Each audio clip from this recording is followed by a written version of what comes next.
Mwili wa aliyekuwa kiongozi wa mapinduzi ya Kiislamu wa Iran Ayatollah Said Ali Khamenei umezikwa karibu na haramu takatifu ya Imam Reza mjini Mashhad, kaskazini mashariki mwa Iran, baada ya siku kadhaa za maombolezo na shughuli kubwa za mazishi zilizohudhuriwa na mamilioni ya watu. Mwili wa Khamenei uliwasili Mashhad Alhamisi mchana na kupokelewa na umati mkubwa wa waombolezaji kutoka maeneo mbalimbali ya Iran pamoja na wageni kutoka nchi kadhaa duniani.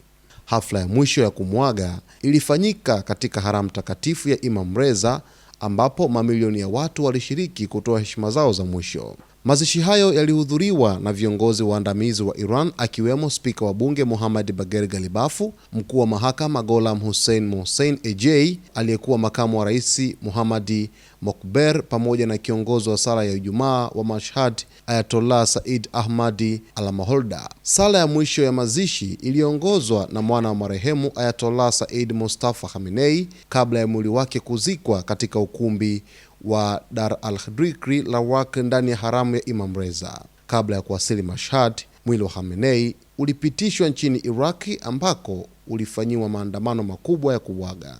Mjini Najaf, takribani waombolezaji milioni 3.8 walikusanyika karibu na haramu ya Imam Ali kabla ya mwili kupelekwa Karbala kupitia njia ya Araben.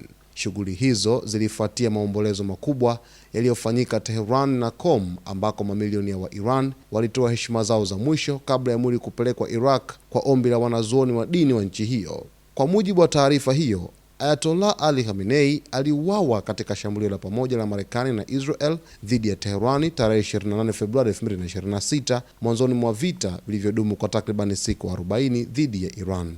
Kifo chake kilisababisha maombolezo makubwa nchini Iran, katika Mashariki ya Kati na sehemu nyingine mbalimbali duniani. Sasa takribani miezi 4.5 tangu kuuawa kwa Ali Khamenei, hatimaye amepumzishwa huko kaskazini mashariki mwa Iran katika mji wa Mashhad, moja kati ya miji mitakatifu pale nchini Irani. Na kifo chake kwa kweli kimeleta majonzi makubwa nchini Irani, lakini pia nchi zingine katika kona Mashariki ya Kati na sehemu mbalimbali duniani. Maelfu ya watu walimiminika nchini Irani kumuaga au kutoa heshima zao za mwisho kwa aliyekuwa kiongozi mkuu wa nchi hiyo, kwa sababu ya vitu vingi vizuri ambavyo amevifanya kwa taifa lake, lakini pia jinsi ambavyo alivyokuwa kiongozi mwenye hekima kwa taifa la Iran, lakini pia uongozi wake umegusa mamilioni ya watu wengi duniani kutokana na busara zake na hekima nyingi ambazo alikuwa akizitumia katika uongozi.